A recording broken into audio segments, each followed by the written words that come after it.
Hey, hello, RoadsterAlex here. Today I got some goodies, so I'm going to unbox them here on the video to show you what I got and also, how you set it up really.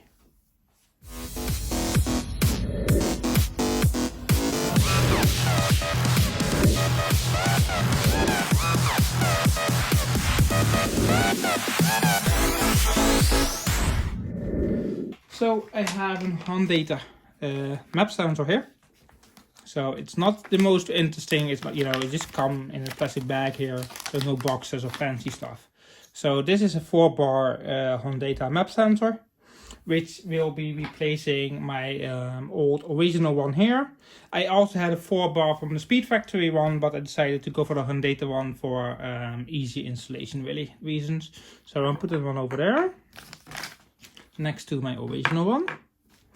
Then I got this one. So this is my Acuity, or however you spell it, TPS sensor to replace my old TPS sensor I have sitting here, which was actually pretty cheap. I bought it for like 30 quid, which gave some issues. So I'm just going to check and see what it actually, the difference is between this one and the other one. So if you open the box, you get 2 screws here. So a nice plastic bag on it. I'm not going to use them. I have my own M5 screws, and then you have the TPS sensor here. So let's open that up. So let's put the box here.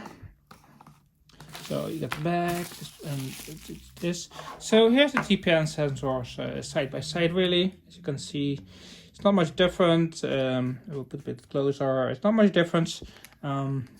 If you look at the back, you can see they completely point a different way, which is interesting. This one was always showing 30% or 34% of value no matter what I did, and this one is pointing the other way. So that's pretty interesting to see. So what I'm going to do later in this video, I'm going to set them up, both the new map sensor and the new TPS sensor. And I'm just going to show you on my laptop how you do that. The interesting thing is that this one doesn't come with any packings or anything, so that's a good, I don't know if it's a good sign or not. Here's my throttle body, as you can see.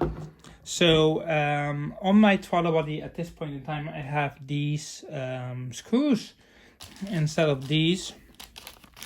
I prefer the Allen keys one. You can get a bit more torque compared to the Phillips ones. So as you can see there, it's Allen keys one, which I will be taking off later. I will put the map sensor on first. So just to update, I sealed the blanking plate for the idle air control valve here. Then we have the blanking plate here. So that one is just a simple way of just removing it like that. And then I will see if it works. Here we go. Then I cleaned this also. So we have the map sensor here. So it's really a thing of which way are you going, and it is that way. So it's just like click. And then we take this one, which is working because it's the same thickness as the other one. So you just screw it in like that. And then because it's an M5 little board thingy I have, so it's just putting it by hand first, like that. Press it in a little bit, make sure it's really tightened and there's no leakage. Well, we can't test that really, of course, but then basically do like that. Give it a tiny bit of force, not too much.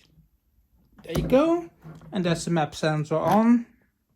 4-bar map sensor installed and ready to go. So the next thing is what I have to do is find 2 Allen keys, see where they are, and remove them and install this TPS sensor. So I found myself an Allen key here. So in my case, it's just removing it like that. Pretty easy. It's nothing major surgery about this. So one, make sure you don't lose the washer, which normally always happens in my case. So you take off the TPS, there you go.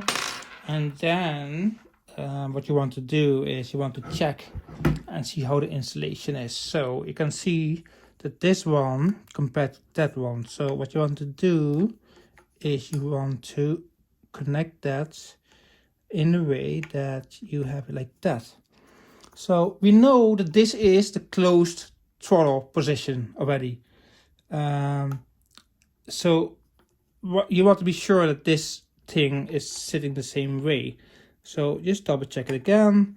And if it's like this, the screw sits tight. So this one points up and that one points down. So this should be the perfect location and position, but we're going to check that later in K-Pro. So now it's just putting those Allen keys on. Like I said, I prefer the Allen keys. Not sure if they actually work, because this one does look a tiny bit different than that one, but I do think it will work without, you know, really messing stuff up. So we're going to start with this on this side. Tighten them a tiny bit first, and just to check and see if the washer is covering everything, which it seems that it does. So in that case, we can just tighten this one, make sure it's all nice and tight here first. So don't over tighten it, you know, straight away, because you do want to move the TPS sensor. So you don't want to over tighten and then you have to take it off again. That's the reason why I have this throttle body sitting here inside the house. It's because I need to put the blanking plate on the idle air control valve. So I can't do that in the car on the MR2. So that's the reason why I took this off. But what I can do later is I can actually check how the adjustment is. So what I tend to do is I just tend to tighten it a tiny bit for now, just to see if this, you know, it's sealing or not. So this should be the off position. As you can see there, it's totally off, and you can see that it's sealed. You might want to tighten this a little bit later. But it looks like it's all nice and tight. So the next thing we're going to do is we're going with my laptop here to the car, connect the map sensor and connect the TPS sensor, and see if the values in K-Pro are actually 0%, because it's close. But since we are sitting here, I can grab my laptop here and right there and open it. And then I will show you, if it doesn't keep crashing all the time, I will actually put in K-Pro here, how you do the map sensor. So here's my K-Pro. This is my values from my previous, from my previous one to test the car. You can see 9.7 PSI and everything. So normally you would go to here, parameters, and you're going to look for your map sensor, which is showing there. And I already put, well, normally I will show you. It's normally like this, so stock. So you put in replacement and you make sure you select the Hondata 4-bar1, which is the one I have. You have other options as well, as you can see. So there are a few options here, but I have the Hondata. I bought it for a reason.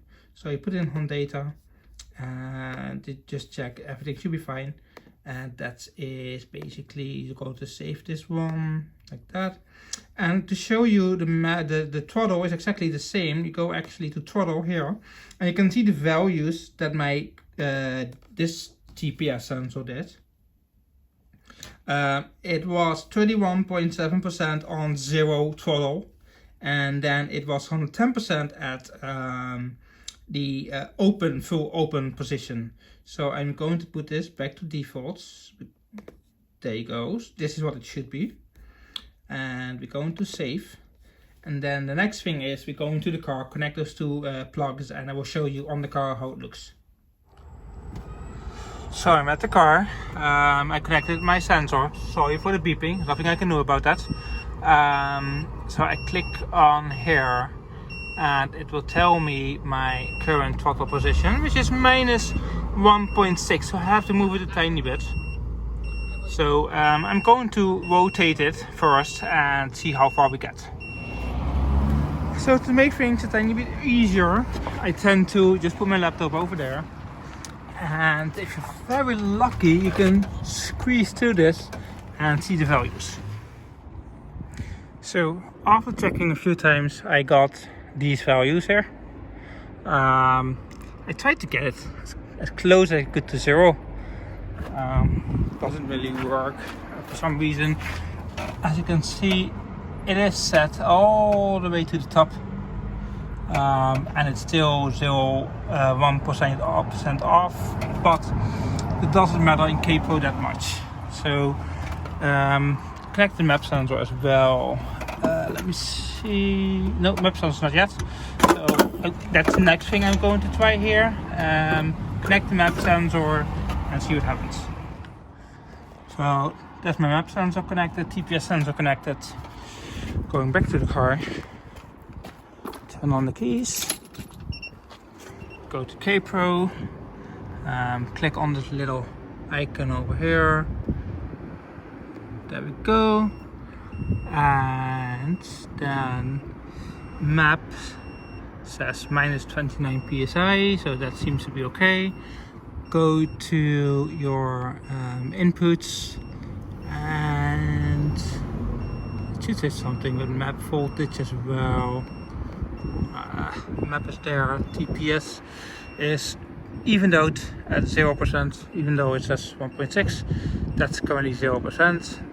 So I will read it again. As you can see, nothing changes. So that's my values. So I'm back in the house. I calibrated my TPS, which does 0.1% is basically 0, and 95.6% is basically 100. So that's basically it. I converted my map, so basically it is reading 0.29 psi, which is normal. If there's no pressure, for some reason it reads it, because that one only reads boost for some reason. So that's all sorted. Map is saved. So what's next, you would ask? So the next thing, I will put my laptop away here, is this one. This is the air intake temperature sensor of the AP3. The problem is I want boost, and I got this one custom made. I will zoom out a bit here. There you go. So this one I got custom made, and if you put this one in there, you can squeeze it, but you don't really want to do that. So I got a different sensor that is replacement of this one, but it actually threads in here. But that's something for the next video. So I'm waiting for parts. This thing is all calibrated. The TPS sensor, the map sensor is on. This one was already on. So in my next video, I hopefully will be showing that one to there. And then the blanking plate that I ordered, this is already sealed. I will seal it up with a little bit of Honda bonds more on the edges. Then put the blanking plate on, put the bolts in, and that's basically it. This one is blanked off, as you can see. So that's something for the next video. And before this goes back in the car. So that will be hopefully in about a week's time. Hopefully everything is in by that time. So thanks for watching. Don't forget to subscribe, like, and comment in case if you have questions. And I see you next time.